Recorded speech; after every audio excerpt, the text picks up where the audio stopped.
Today's episode of Kigurumi Knife Fight Live will not be seen since there was an accident during rehearsal. So I'm Merrill of Blackbird Finery. We're going to talk a little bit about the mad science of the soda fountain, and I'm going to demonstrate a couple of sodas for you. So first, they really prided themselves on cleanliness. These soda fountains started in pharmacies, so they were used to the lab coats, the white attire, and they actually had special military-style jackets for the soda dispensers to wear. And I've not found one yet, so I figure a lab coat's just as good. But they would wear all white. I couldn't find my white waistcoat, so you're going to have to deal with a little black here. But so let's just dive in. The first one I have listed is the Fairy's Wish.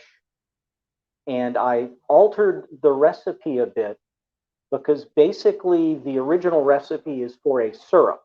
So you're making a gallon, and it's mostly cream and simple syrup with tiny little bits of extracts for the flavor. So you don't get as much of the flavor when you actually do it that way and then pour off 2 ounces of the mixture and add soda water to it. What you get is something that's very, very milky and very, very sweet without a lot of flavor to it. So I decided to tweak it a bit to do a 1 glass worth soda. So let's see. Let's go ahead and toss this and pull out, what do I need? A 10 ounce. This is a 10 ounce cup. So 4 ounces of cream, and what I'm going to do is I'm going to do it in one of these first because I can measure it the side here. So 4 ounces of cream.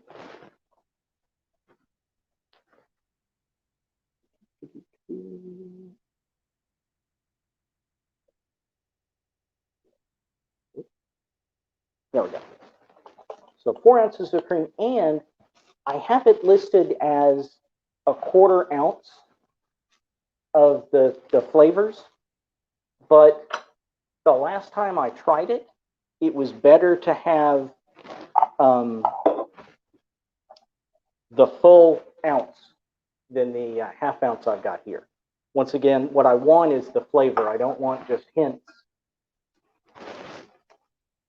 But that's just the way I am. I want full flavor everything.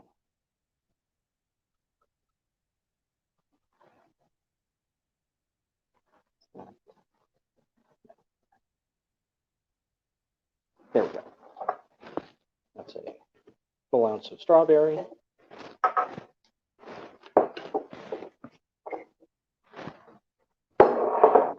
There.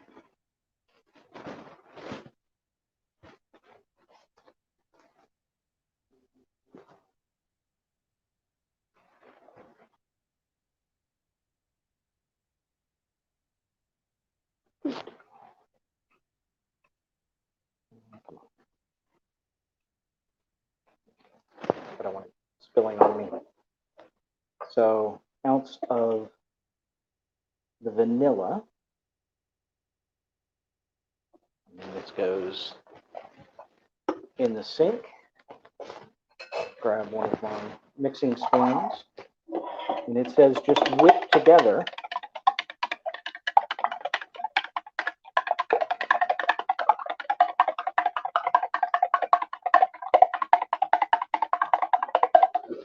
So what we get is this lovely pink confection.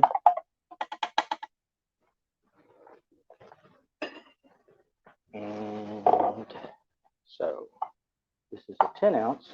So what we'll do is we will pour this in here. And then we will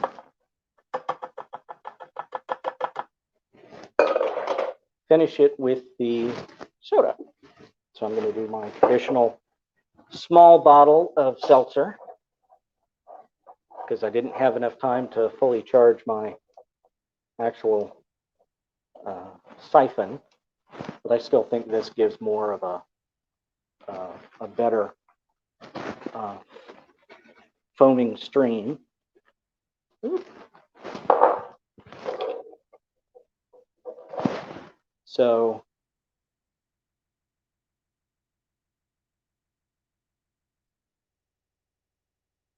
yeah, this is the finished version of the Fairy's Wish.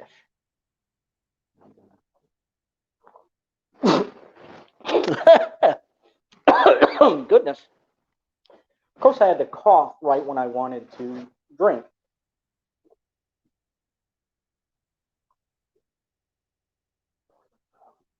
Which is kind of par for the course. I got I ended up with a ton of grape juice all over myself earlier this afternoon. So this is just yet another Saturday.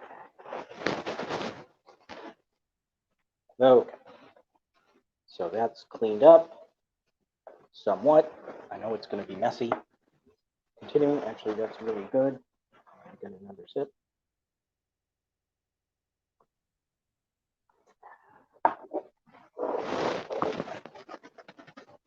Clean off my counter like I should. It needs to be as clean as possible. So once again, I will catch this. Now, are there any questions at this point? Because I can't really see the chat from here. So I'm flying blind. I don't have... Hi, coming in with a question. Hello. Do you have any tips on using like a soda stream for the fizz? Pardon? Do you have any tips for using something like a soda stream for the fizz? Basically, the way the soda stream works, I've been meaning to get one just so I can have carbonated water on hand. That's what I would just use it for, is just the carbonated water. Basically, the way theirs works is you just pour in the syrup to the bottle itself. And that gives you whatever flavor, the cola or ginger ale or whatever. Just once you poured it into their bottle, you shake it a little and that distributes the flavor. That's kind of backwards. I prefer doing it this way, where you build the syrups, the flavors, and then you just top it off with the carbonated water, because that's what they would do in the actual soda fountains. I hope that got that. Shall we move on to the next one? Because this is one of my favorites just because of the name. It's the Don't Care syrup. As in, if somebody comes in and they don't care what they want, they just want a soda, you pour some of the Don't Care. And in some cases, it was whatever you were running out of. You took the last little bit out of a jar of flavoring, so you could go ahead and clean that and start working on the next batch, or pull the next batch up. Or it's whatever you made too much of and you want to get rid of it. Now, 90% of the recipes that you will find in the old literature are quite literally brandy based. Some of them are basically, it's just brandy with some simple syrup. Others, it's brandy and maybe a flavor or two. I'm allergic to alcohol. I didn't want to deal with any of those. Trying to replicate brandy flavor gets, sometimes it works, sometimes it doesn't. In this case, I found one that had no alcohol in it whatsoever. So that's the one we're going to do here.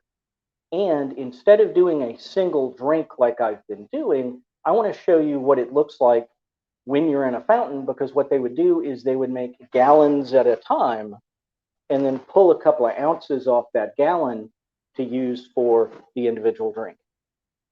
So for the Don't Care, I'm going to use this lovely glass container, and I'm going to make sure it is closed. First time I made some, it was right at the edge of a table, and I had forgotten to close the tap. So what I was pouring in was slowly pouring off the front of the table onto the floor, and we didn't notice that until halfway through making the rest of the syrup. So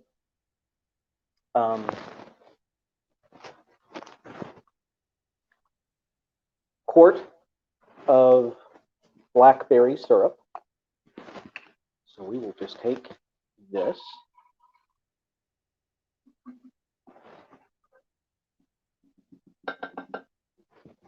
And it says a quart bottle of grape juice. And what I have is much larger. So what I'm going to do is cheat. And hopefully this will work. But what I will do is I will pour the grape juice into the quart container that had the blackberry juice, and that'll help clear out the rest of the blackberry juice.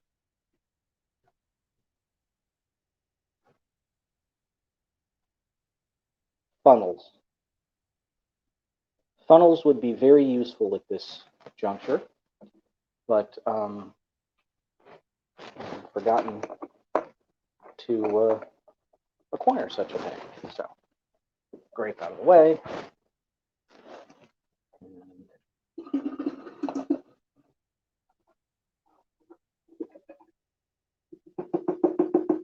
That's the grape to go in with the blackberry. And the rest of it is the pint of lemon syrup. This is actually a little low, not quite a full pint, but that's okay.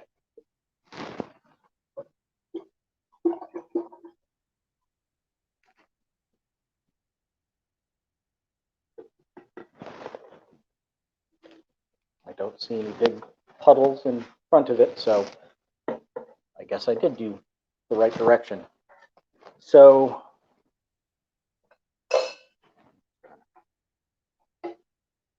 stir that up a little bit.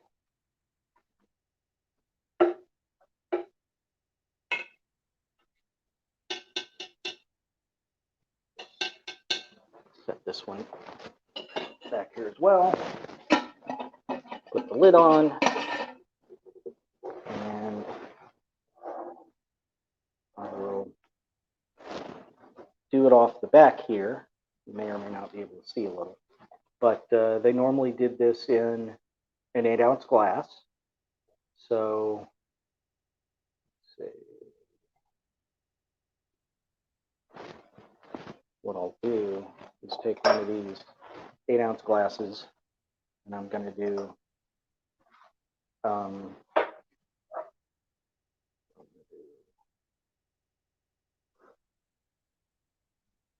yeah, this is 1.5 ounce of syrup.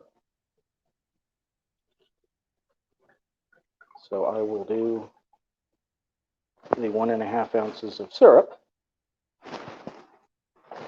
And put it in the glass. And then I'm going to add a little of the shaved ice.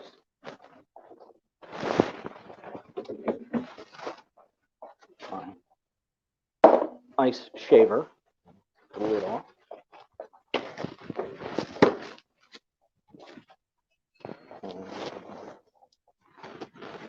So shift this back up here.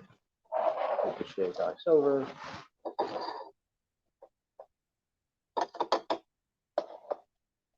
Go ahead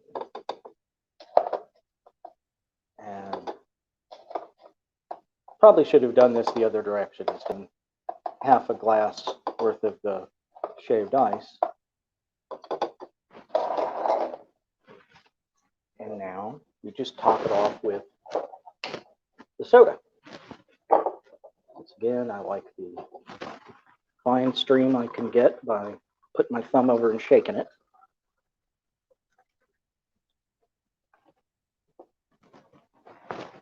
Now this really doesn't have any of the cream. So while it's got a bit of a a foamy head on it, it's going to drift down pretty quickly. But that's okay. So this is a don't care. And there's at least one image of a fountain floating around out there. And on the menu behind everybody is very clearly don't care. So in this case, I don't care.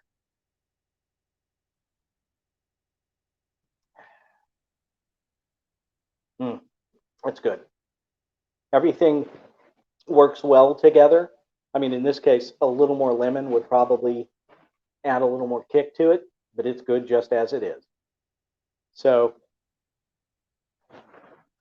if you're going to be making gallons of syrup, like they have for a party or something, I recommend getting one of these because it makes it pretty easy. You just dump everything in, mix it up, and then have either a soda siphon or some bottles of carbonated water on hand to just add to whatever's poured off. And maybe some measuring, little measuring cups or something around.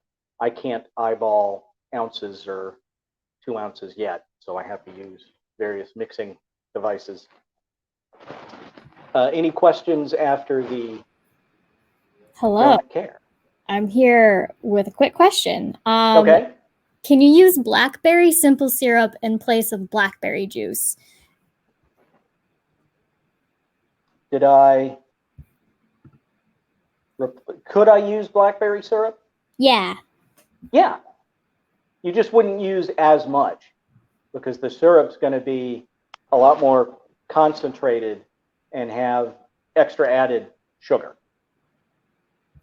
So I might have it or just follow, maybe a pint to match the lemon syrup. Actually, no, 2 pints to help keep the balance approximate. But yeah, and you could probably use syrups for all of these. It's just you want to try and get the fact that it's matching amounts of grape and blackberry and then a smaller amount of the lemon, but that should give you the same flavor. Excellent. So, any others? That is it, I believe, for this drink. Okay, great. So I will move on to the Dorian Cream.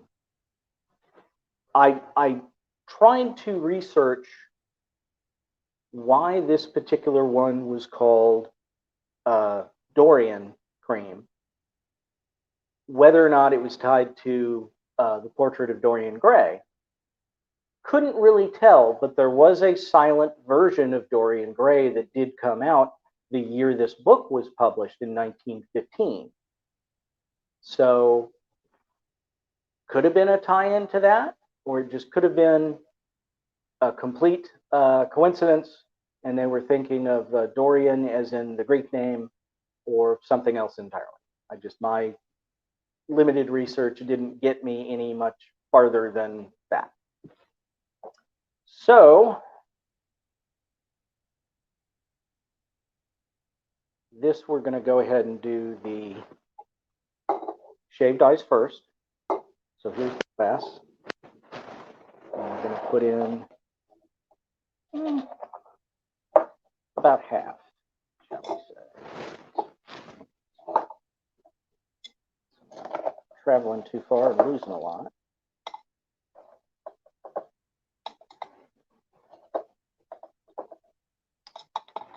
Although, you know what would work better? One of these.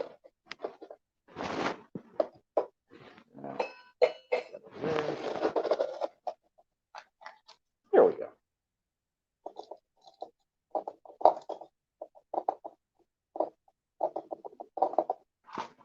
Since it's a smaller glass, I don't want to completely fill it. So, where's my orange syrup? Here's my orange syrup. So we want 3/4 of an ounce. So let me get one of these measurers. And it'll be about halfway to there.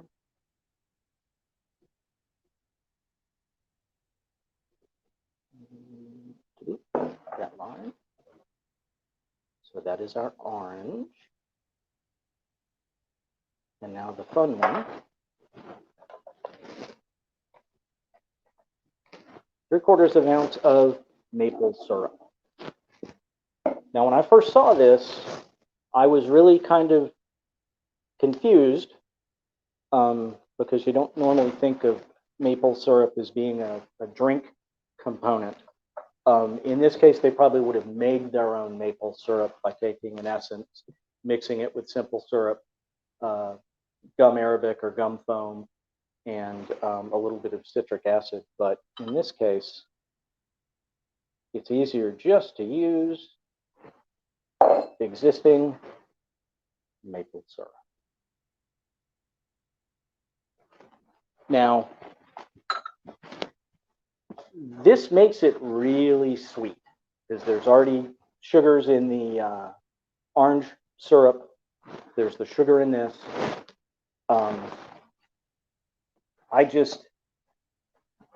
I'm making it as is, but if you try it yourself and you find it too sweet, you can always back off on the maple syrup and maybe do a 1/2 ounce or even 1/4 ounce, depending on your taste.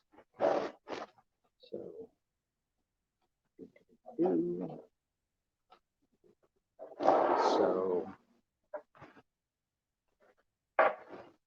ounce of the plain cream. About 1 1/2, so the plain cream.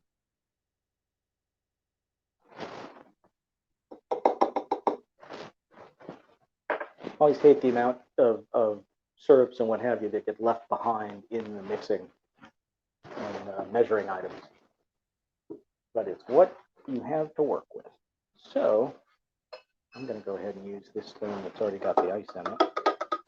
And just mix that up a little.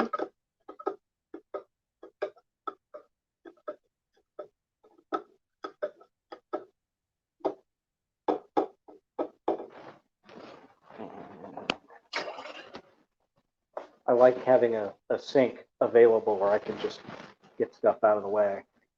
So push it up in here. So we'll fill the rest of it with the carbonated water.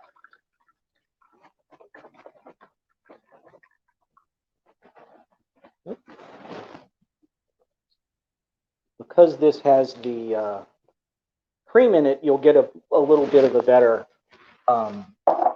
head of foam on it. Probably use a little more carbonated, but that's okay.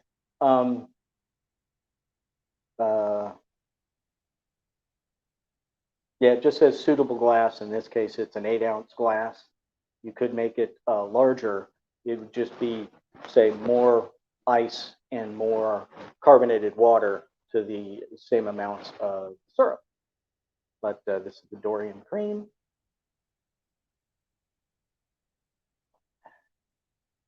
I have to admit, I like this one a lot.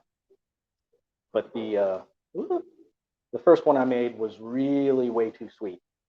This one's a little better. It all depends on how heavy your hand is with the measuring materials.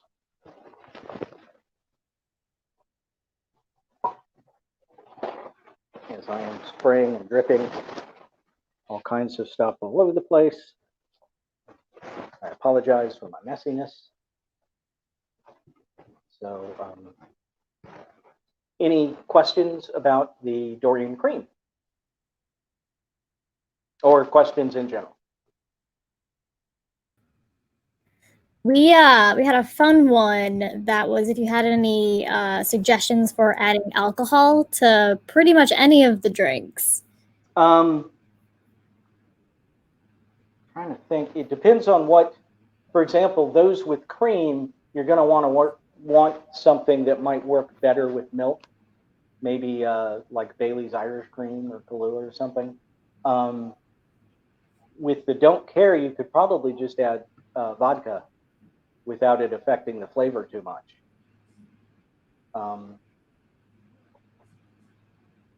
Yeah, that would be the same. I didn't have a chance to get with my source who I got the recommendations from last time, but I'll give her a shout and see what she might suggest, and we can post it alongside the add it to the recipe list.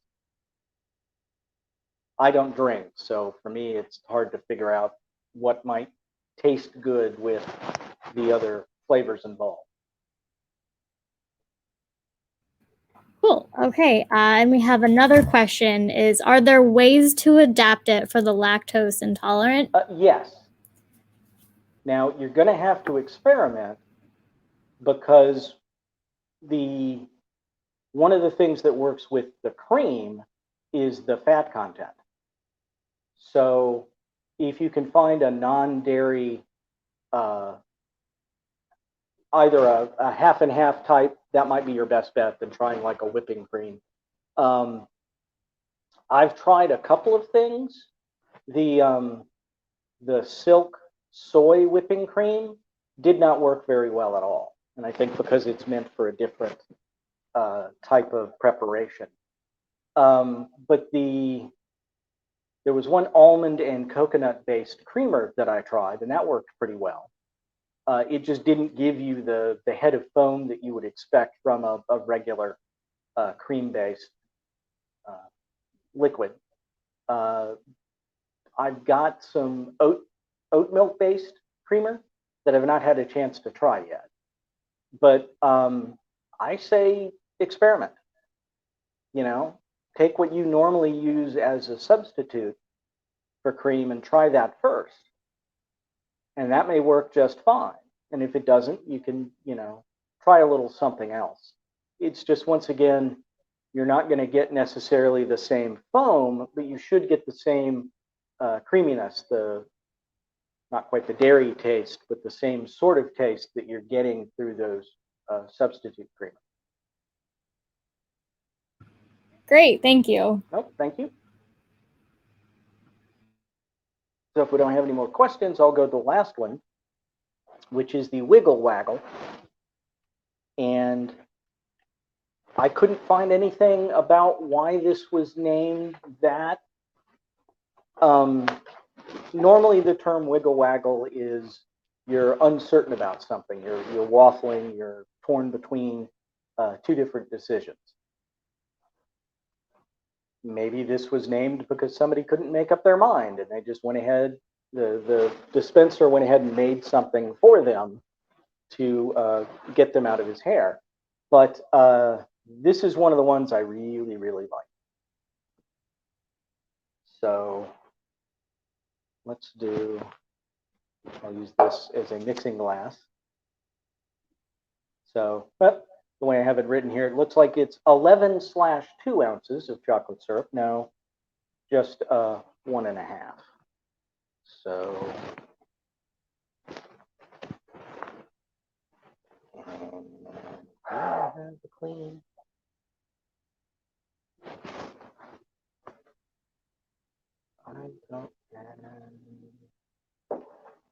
I knew I should have planned out my items better. Let me rinse this out real quick.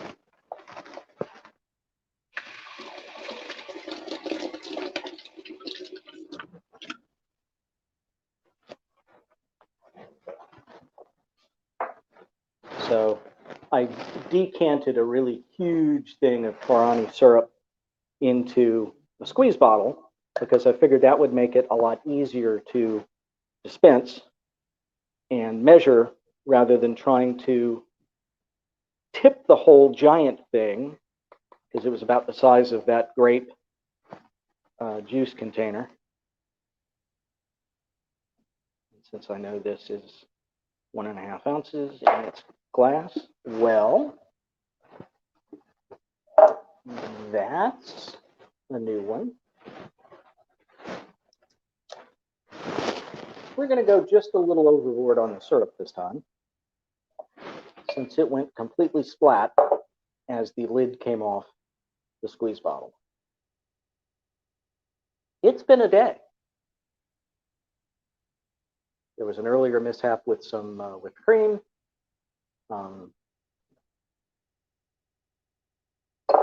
This is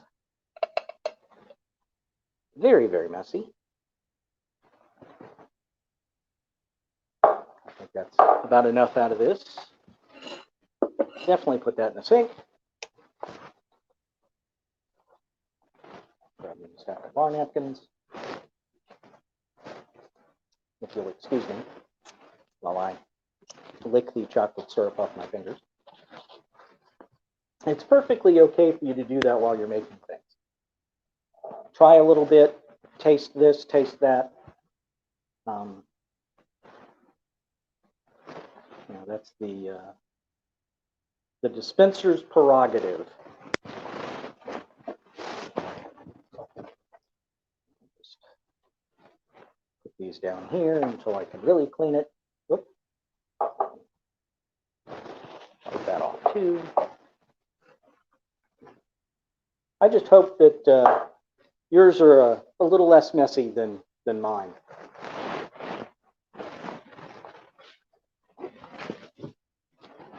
Which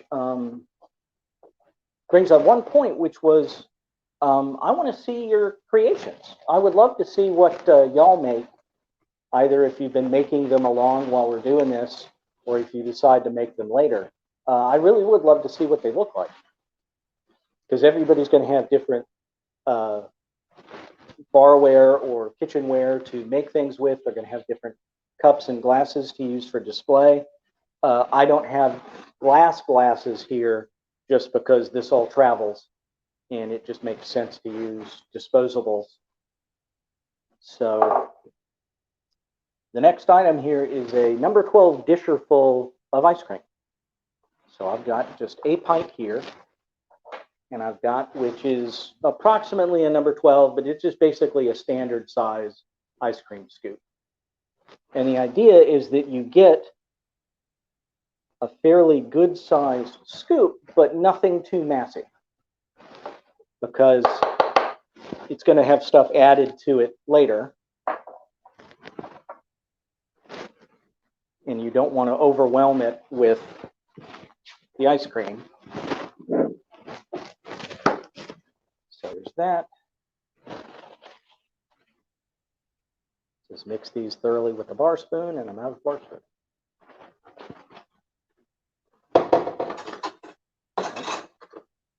There we go. Luckily, I know where some spoons are.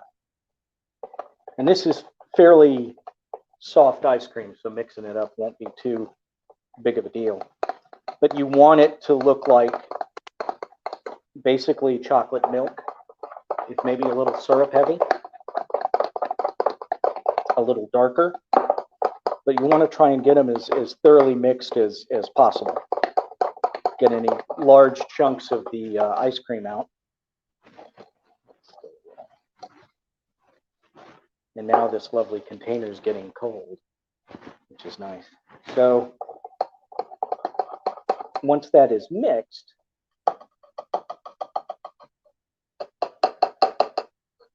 no, I'll use that.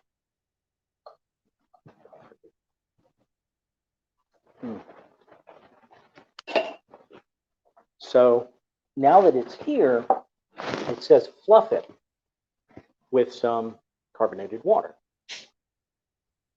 So that is what I will do.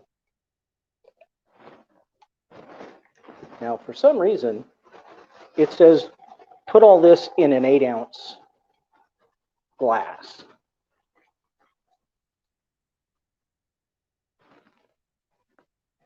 And might be, it depends on how much soda water you want in it. Where do I have another dishwasher? Yeah. So I will go ahead and use a little 8-ounce. These were basically plastic Pilsner glasses that I found in the wedding aisle at Party City. I just would not recommend going to Party City now, because it's the crazy season, and I had completely forgot that there would be parents trying to get costume items for their children for tomorrow. So the Thursday before Halloween is not the best time to go ahead and do that. So it says pour it. So it's about a ½ inch from the top. And then what's next? A layer of nuts. So I've got chopped pecans here. So I'm just going to put in a little layer. And it depended on how, normally this would be a little thicker. If the ice cream was colder, a lot harder. This was very, very soft ice cream. So it doesn't really make a shelf at the top for you to just put the nuts on. But it does work that way. And then you top it off with whipped cream. So this is a whipped cream dispenser that's basically the exact same thing as a soda siphon. It's just instead of having water in here to carbonate, you have cream, and the gas whips that cream up. And then you just dispense it the same way. Now, hopefully I won't make a huge mess. But then again, seems to be a thing for messes. So there, nice little head of whipped cream on it. At this point, a straw might be useful if you want to do it that way, or you can just dive in and drink it off to the side. I like it. I mean, it's a little interesting with the sparkle of the carbonated water, and it's, you know, really thick, heavy chocolate because of the ice cream base, but you get more of the chocolate than the vanilla. But I like it. Let me get past the whipped cream.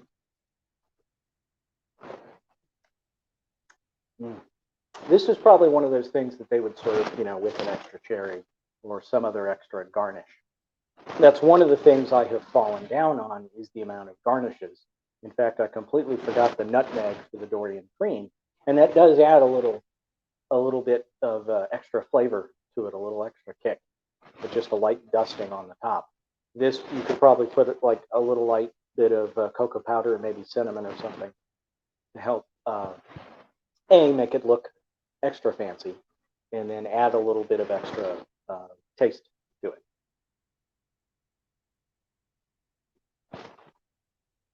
Trying not to get as much whipped cream on my nose, but it's going to happen sooner or later. Trying to get one of the pecans. There we go. So the pecans get a little soft in all the liquid, but they're still really, really good. And you can use whatever your favorite type of nut, you know, whatever flavor profile you would like, or if you are allergic to nuts, you can leave them out entirely, and this is just a fantastic way to do a chocolate ice cream soda. And that's the Wiggle Waggle, which I thought it might have been a dance named after that or something, but in the 1915 time frame, I wasn't able to find anything. So we're left with just a wonderful name with no real clear idea of why it has been applied to this particular beverage. So any questions after the Wiggle Waggle? Yeah, that was great. So our first question is, would you recommend any other ice cream flavors as a substitute? You know, you could certainly do chocolate, and that would make it a lot heavier. It's just, it depends on what flavors you think work well with that amount of chocolate syrup. You know, I think a strawberry might be pretty good too, but some flavors just don't work well with the chocolate. But, you know, I'll leave that up to you. Actually, now that you mention it, a nice, maybe a mint chocolate chip done like this would be really good. Or just a mint type of ice cream like that, because chocolate goes pretty well with those flavors. And you can use whatever, non-dairy ice cream substitute, that should work just as well. So any others? All right.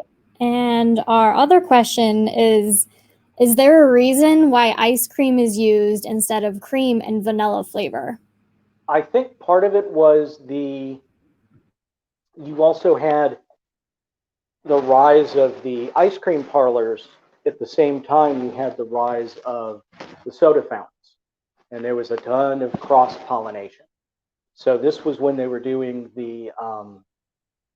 this is not listed as an ice cream soda, but that's really what this is.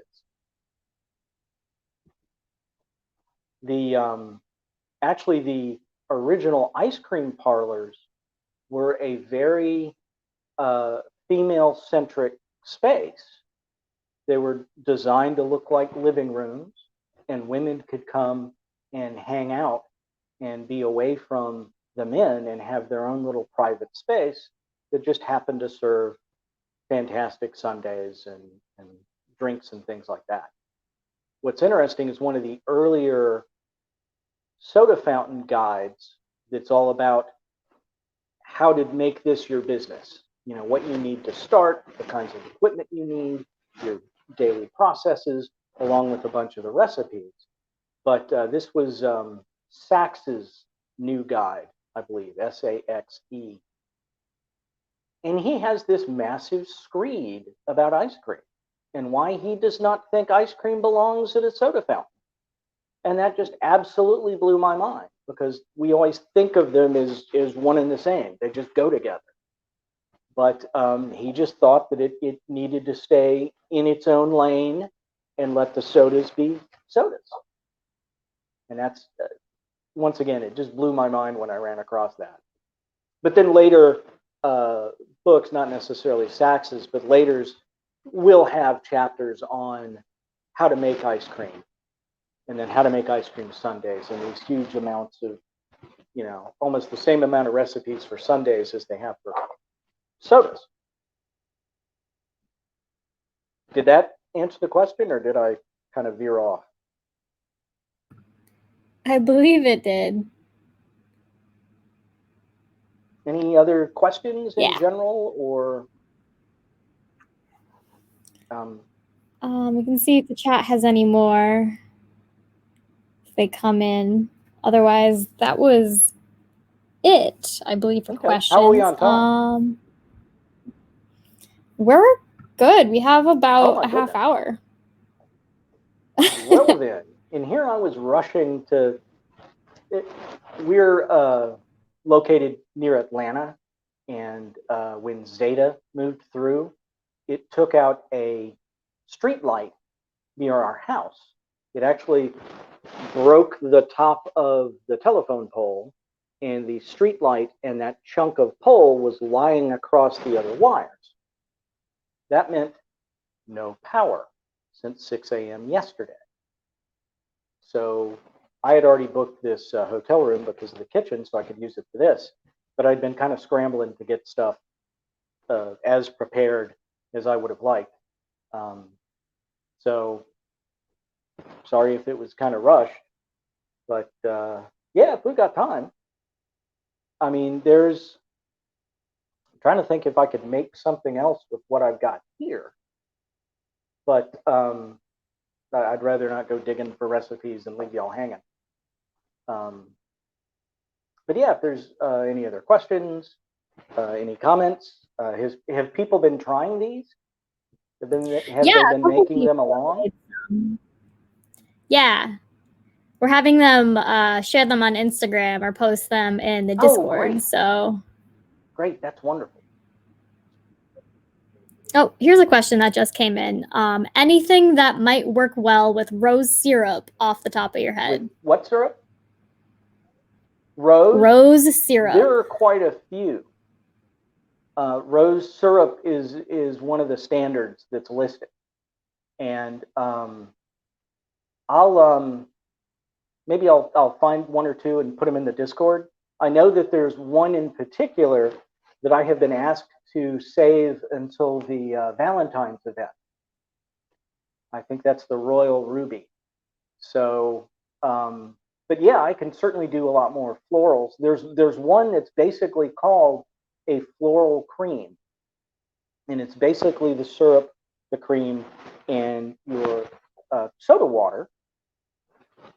But any floral based cream will work with it. So it would be a rose cream or a lavender cream or a violet cream. And I tried a lavender, and it was pretty good. I can't remember the amounts, the proportions off the top of my head. But there are quite a few in these recipe books that specifically call for the floral based syrups. Carrying over from that question, we have one about lavender syrup. I'm assuming that's probably around the same answer. What type? Lavender? Yeah, Yes. it's the same. Most of the floral based sodas that I've seen, they mention that you can swap out for whatever flavor you wish to make it. And that's basically the same for any of the fruit based as well. If it's a basic like a grape soda, and maybe it's grape and a little cream and your soda water, any other flavor will work with that. Your orange, your strawberry, your blackberries, your lemons. Some stuff just doesn't work. For example, your fruit-based stuff doesn't necessarily make a good egg drink because the acidity and what have you. So the egg drinks tend to stay on the chocolate and other dairy-related side of things. And the fruit-based normally just use the soda water and cream. But yeah, there's a lot more. It's a huge rabbit hole of fascinating recipes and combinations, and that's one of the things I'm trying to do is try these different combinations, like the Dorian Cream. Who would have thought orange and maple syrup would go together? But they go together really, really well. I mean, yeah, it's the cream base helps, but I've seen orange cream sodas and just regular cream sodas that are more of a vanilla flavor. Never would have thought to add a little maple to it. Okay, so I'm gonna lump up two questions. Let me see if I can word this. So, can you tell us a little bit more about the history of soda fountains and how you got interested in them? Okay. So, in the mid 19th century, actually a little earlier, around the 1820s, you had a gentleman who discovered a way to artificially create carbonated water. Up to that point, if you wanted a sparkling water, you had to get it from the spring where it was naturally being carbonated. Those mineral waters were known to be therapeutic. So you had what is, basically your Perrier's, your Vichy water, things like that. The Saratoga Springs in New York. They were known for those healthy, naturally carbonated waters. Well, once this gentleman figured out how to artificially carbonate water, they started figuring out the recipes to use to make those mineral waters. So they could sell those mineral waters out of their drugstores. And there's a bunch of those recipes still in the period literature. And it's various amounts of sodium and magnesium and sodium bicarbonate and what have you. And it gives you the exact blend of minerals that are coming out of the ground in that original spring. So at the same time you had that happening, so you had your druggists buying the machinery to make the carbonated water. They had also been mixing their own flavors to use to flavor things like medicines that tasted horrible. So they had their own cherry flavor, their own grape flavors, things like that were made out of the natural ingredients. Probably the extracts made with alcohol because that's what they use to generate most of their essences for the essential oils and the other preparations. So all it took was one pharmacist to add some flavor to one of the carbonated waters that he had made in-house. And the rest is literally history. It just took off from there. And it got to be a point where if you were running a pharmacy and did not have a corner related to a soda fountain, you were losing business. People would expect to come in to buy their headache remedies, their patent medicines, and also sit at the counter and have a soda. And they kept that business coming all year round by adding hot sodas, which hot chocolate was the primary seller. They had plenty of other hot beverages to use as well, but it started out with heating the carbonated water. Just like you'd have an urn for your coffee, you'd have an urn for the carbonated water that's kept hot. But then they just started using just plain hot water because it was easier to mix the coffees, the teas with the hot water. Now, when you think of coffee today, you think of a brewed pot that they bring and just pour into a cup. Back then, you would make a large batch of coffee syrup that was already sweetened. It had the simple syrup in it or the pounds of syrup like this recipe had called for. And they would draw an ounce or two off of that and then add the hot water. So you were getting a weirdly watered down version of coffee.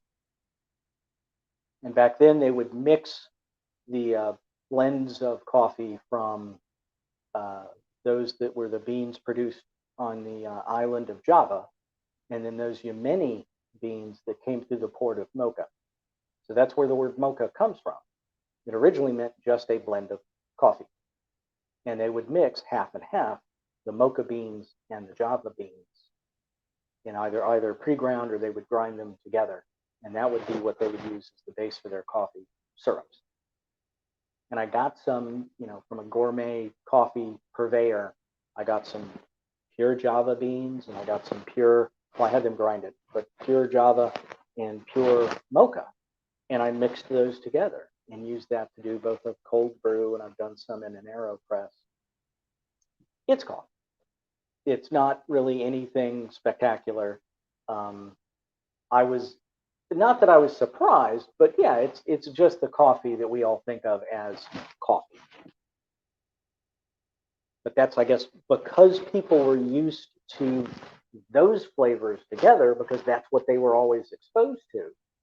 I think a lot of the modern basic coffees, those flavor profiles have been developed to match the Mocha Java because that's what people were already used to and expecting.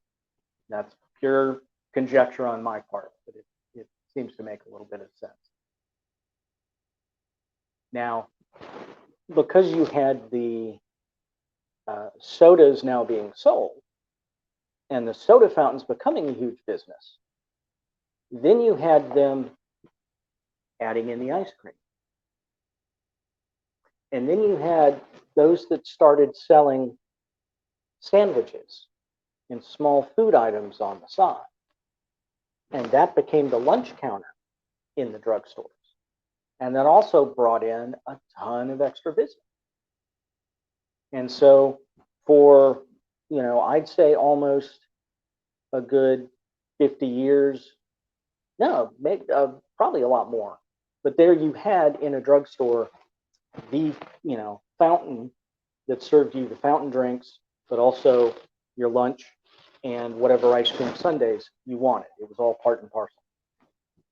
And some of that became the diner culture that we're, still enjoying today. After a point, I think the businesses just split off onto their own because people realized I can make enough profit off just this one piece of the pharmacy to take it solo and go off on my own.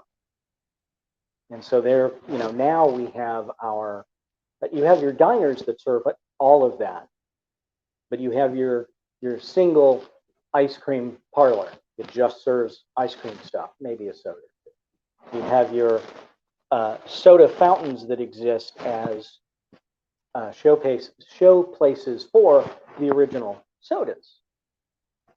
And then you have your lunch counters that primarily focus on food. So they kind of blended them all together for a while. And then as they got a lot more popular, they all split back out on their own. Now that's not the be all end all. I mean, you had your individual restaurants out there doing what they were doing, but it was interesting to me to see all of this convergence. And then all of the skill that went into making these things by hand over time has been automated away into the push of a button, the pull of a handle. And they didn't have to worry about precise measurement because the machine did it for them. What was really interesting in doing some of the research is I ran across some Coca-Cola literature on how to run a soda fountain. This was from the 1930s. So they had their own container that sat on the counter that was labeled, Coca-Cola. But it was just a syrup dispenser. You had the syrup bottle that you would put in this container, and you would fill around it with ice. And then when it came time to do a drink, you'd get the glass and you'd put in just an ounce of the syrup. And then you'd go over to your carbonated water tap and add the carbonated water. And they were still doing that up through the 30s and 40s. Then they blended all of that into one machine that delivered both the precise amount of syrup and the precise amount of carbonated water at the same time. And that's what we have today. But that's all down to, they've got it down to a science. So they make the ultimate amount of profit off selling the syrup and also, in some cases, selling the carbonated water equipment to go with it. I still like the idea of doing it that way because you get,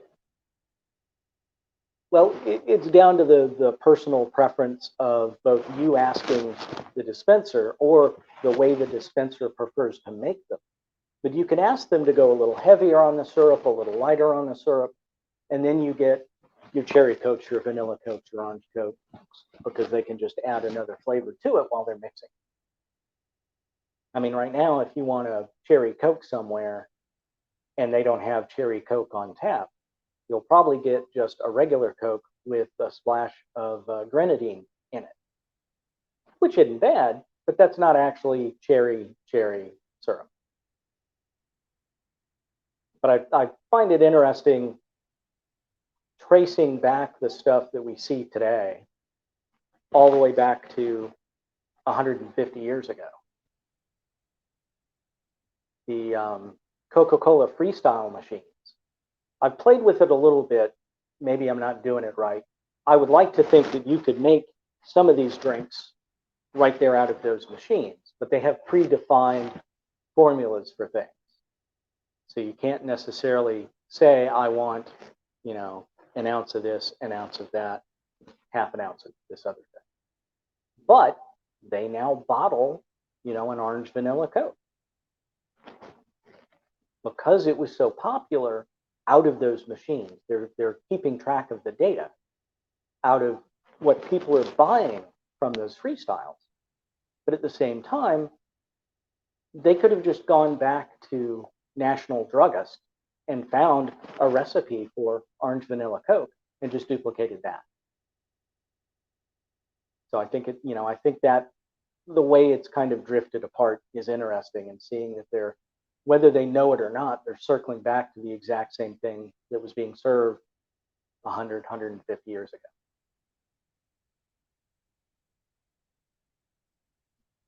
Anything else? How are we on time? We're good. We've got about 20 minutes left, and we have a kind of a fun question that can take anywhere between 5 minutes and an hour to answering, I know. Do you have any medicinal soda recipes, and what did they claim to treat? Oh, different, like the therapeutic sodas. Yeah. One of the things I've been meaning to try from the base syrups is an ounce of root beer and an ounce of ginger ale syrup. You mix those together, then you add the carbonated water. And that's supposed to help with headaches and indigestion.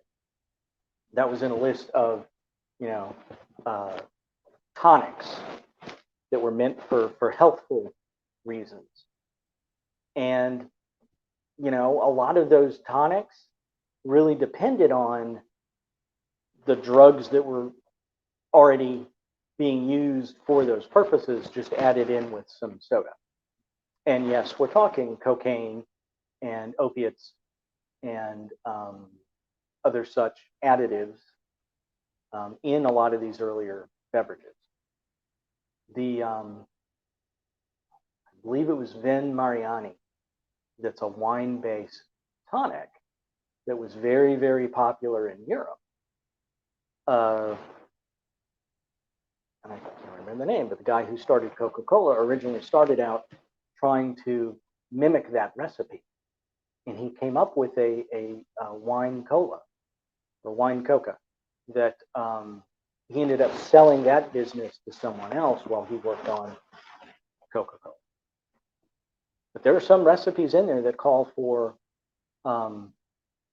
when you're making that original cola beverage, it calls for the cola nut and some of these other ingredients that naturally contain the cocaine. So it was, you know, due to the way things were being processed back then, they weren't removing it. It was still a part of the original, I guess, both the nuts and some of the original leaves and things. And pharmacists would, you know, use those as the basis for their tonics and their drugs.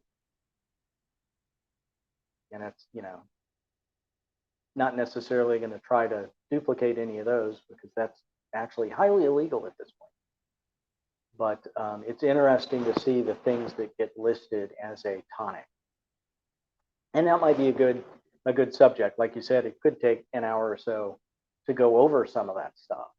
And I've not really gone down that particular rabbit hole. But after I saw the mix of ginger ale and root beer, I thought that was interesting. And I've, you know, taken off the shelf a ginger ale, a root beer, and just did a half and half. And that was pretty good. But I'm really curious as to how it would taste when it's being built from the original concentrated syrups. You know, your modern beverages have far too many other things in them than just the natural flavors and the mineral water. Although there's a product called Dream Water. It's got a little melatonin in it to try and help you sleep. And I thought it was very, very telling that their flavor is billed as snoozeberry, and yet the only description in the ingredients is natural flavor. So now I want to find some snoozeberries and see what that actual natural flavor tastes like without all the other stuff. Probably going to be a long, hard road trying to find it. So anything else? Any other fountain history type questions? I mean, I think it's interesting that when you say soda fountain to a lot of people, what they think of are the 1940s and the 1950s. And that diner style standalone soda fountain. But for the bulk of its early history, it was a section of the drugstore. You would go to the pharmacist and you would get your cough medications and whatever, and then you would stop for a soda on the way out. Particularly if it was a nice hot day outside. You were getting something that was served incredibly cold that you might not be able to get anywhere else because not everybody had the refrigeration systems and the icing mechanisms that the fountains had. And in the beginning, their fountain counters had spots underneath where huge blocks of ice were loaded in each day to keep everything cold. And as you know, technology developed and you started getting the mechanical refrigeration units, that was a huge market for both the carbonated water apparatuses to be chilled, but for the syrups and then the ice creams and everything else. So you had to, as the technology was getting better, they found this was the perfect use. And the soda fountain owners dove on it. And as you flip through the old trade magazines, you start seeing more ads for that type of thing the closer you get to, you know, your more modern publications. Here's a question. What is your personal favorite drink? Well, it had been the Piff Paff Puff, and I made that last time. And that's basically chocolate cream. Can do some egg white in it if you want, and then soda water. But now that I've had the Wiggle Waggle, that may just be the top spot. But I'm a chocoholic, so anything that's got heavy on the chocolate, I will probably like more than the others. But I will say, I was really impressed with the Dorian Cream. I liked that a lot, and I also like the Fairy's Wish going heavier on the syrups. The strawberry and vanilla play really well. So I may say Piff Paff Puff still the number one, and this is a second. But the more I play with these things, the more I'm finding unique flavors that I never thought would work well together, and just other combinations of regular flavors. The other big syrup that we did is one that's called Old Fashioned Nectar. And that was basically a little bit of everything. And it was your, basically your fruit stuff. I mean, it had your orange, your lemon, your raspberry, your grape, and a few others. And that's what we first mixed in one of these bottles. And we did this over at my assistant Sarah's place so we could try and film it. And that side of it didn't work out. But I left the finished syrup there, and her roommate pretty much decimated the container on his own. And they kept some, you know, soda bottles on hand, and he would, you know, pour off syrup and top it off with the soda and be very, very happy with the result. And once maybe I'll do that one the next time. I think showing what a gallon looks like and what it takes to go in one, minus the 6 pounds of sugar. That's one of the reasons why I can't actually completely duplicate the original, is you would almost have to go back to making the syrups yourself, and that would mean making the essences yourself. And a lot of those, it's filtered through alcohol, and you can do it with glycerin, and that gets you the same sort of thing. But I certainly don't want to be messing with that much alcohol, because it all flows down. You never really quite cook it out of everything. But that's we're not necessarily getting the exact same flavor profile, because what we're using are the modern syrups that already have sugar in them. And they might not have as much of the foaming agents like the original ones did. And you could probably add gum arabic comes in a powder form, and you could probably add that powder to your premixed syrup, and that should give it more of a chance to develop that foaming head on the beverage.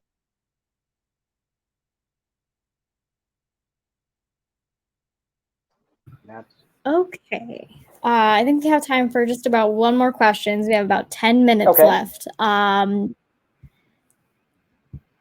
me see it. Okay. were sodas in general, soda fountain sodas, served in a chilled glass? Yes and no. Once they had the technology to really do the frosted mug kind of thing, they would chill them. But for the most part, it was just, you know, nice, clean glasses that were already just there on the counter. They were mostly out, in the open air, so they weren't necessarily being chilled.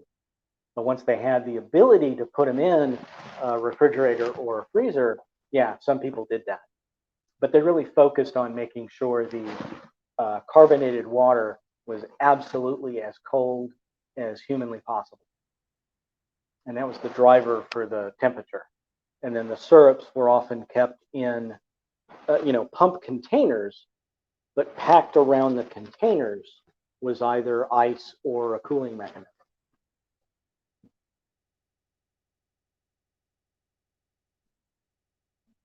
That's, I like the idea of the frosted glasses, that it really does work well with a lot of these, particularly when you get the little ice crystals forming around the edge. Perfect. So anything else in our last few minutes? Yeah, got about 8 minutes left. 8 minutes. What would y'all like to see me do if I was to do another one of these? Yeah, if anybody has any suggestions, feel free to drop them in the chat and I can read them out loud. Because one of the things I want to try and do while I have all of this set up is do just short videos on individual recipes. So like a video on just the Dorian Cream. So I can distribute those through, YouTube or off my website or on Facebook or what have you. So any suggestions for other things, I can certainly try and do those this weekend. Because first one in is medicinal tonics. So right, that might be fun. I do want to do some of those. Yeah. It may be tough finding them that aren't necessarily heavily medicated, as it were, but some of them are pretty interesting. Now, a lot of the sodas had bitters added to them, and that's also meant to, settle your stomach. So I'll try and find some that have the bitters included, because that's something I can easily get my hands on. The other thing, just as a sideline, you'd also see recipes for lactarts and phosphates. And phosphates was literally just acid of phosphate, a liquid that would come in a bottle, and you would just add a drop or two to whatever soda that you were turning into a phosphate. And usually that was the fruit-based stuff because it is an acid. And all it does is it ups the tartness factor. And that's okay. I'm not a fan of the really, really sour, tart stuff. But there's one guy who does still make acid of phosphate. Forgotten Chemicals, I believe, is the name of the company. And the same guy wrote a book called Fix the Pumps. That's about soda fountains and how they rose in prominence, and it also features a lot of the same recipes. I'd had the book and read it a bit, but I didn't go back to it until after I was looking through the period literature. And then when I was looking through his book, it's like I recognize this one, I've made this one. That, it was pretty funny. But he still sells both the lactart stuff, which is a lactic acid based additive, and then the phosphate. But yeah, if there are other things people would like to see me make or talk about, just send them in the chat or put them in the Discord. Theoretically, I'm checking the Discord daily, but here's a potentially fun one. Show recipes to make simple syrup and whipped cream and fancy garnishes for the drink. Okay, yeah. Well, how to make the whipped cream? To be honest, this is the easiest way to go. Otherwise, it's literally the way you would whip cream for a dessert. is you would take the whipping cream in a very, very, very cold bowl and a mixer and just generate the lovely, fluffy whipped cream that way. This is just a lot quicker and easier, and it's also not as heavily processed as just an existing can of, spray whipped cream, ready whip, or like the Cool Whip that you just scoop out. I like, now that I have one of these, I've really enjoyed using it. The other day, I just had some sliced strawberries layered with some of the cream out of this, and that was really good. But yeah, like I said, the one thing I'm falling down on is the presentation and the garnishing. And a lot of these, particularly even the Don't Care, they'd probably stick a cherry in it along with like a slice of pineapple on the edge of the glass. They were really heavy into pineapple as both decorative and as a ingredient. The pineapple syrup is just all over those recipes. But yeah, it's something I've been meaning to do more. What I need to find are the proper, if not proper sized glasses. I want the actual glassware if I can find it. Now, lucked out normally when you get a just like a plastic solo style cup, it's either 16 ounces or 32. But when you're dealing with things that call for, 4 ounces and then put it in an 8-ounce glass or a 10-ounce or a 12, sometimes it's hard to find those. I mean, that's why I jumped on these, the 10s once I saw them, another Party City thing. And then I'm going to have to go back and get more of these little Pilsners because that's the perfect 8-ounce size. And it's a great shape. All right, I'm gonna try and squeeze in one more suggestion just because we have 2 minutes. Last one is maybe making something with the classic hot chocolate if it's any different than the modern one. It's actually not really different at all because what you're taking is the chocolate syrup that you made and adding hot water to it along with maybe whipped cream, maybe a little cream, but most of the time it was just water and the syrup. So it's basically what you would do at home. Now, a lot of the powdered chocolate mixes that you get, that's exactly what they would have made in-house in the soda fountain. Now, some of those, it did take, taking the blocks of chocolate and melting them together with a lot of sugar to make, a very large batch syrup. And in this case, you're, a lot of times at home, you're dealing with, one serving at a time, or you're doing it, making it on the stove with milk. And I always prefer the milk base, the water base. But that's me and my love of high fat content. Anything else? All right, I think that's just about it, and it is 4:30, just about. Well, 4:29. Gotcha. So. Which means it's. Everybody is saying thank you, so thank you so much for sharing all of your knowledge with us. I really enjoy doing these. Yes, I am Blackbird Finery, and I sell cufflinks and gentlemen's accessories. I've got some of those online.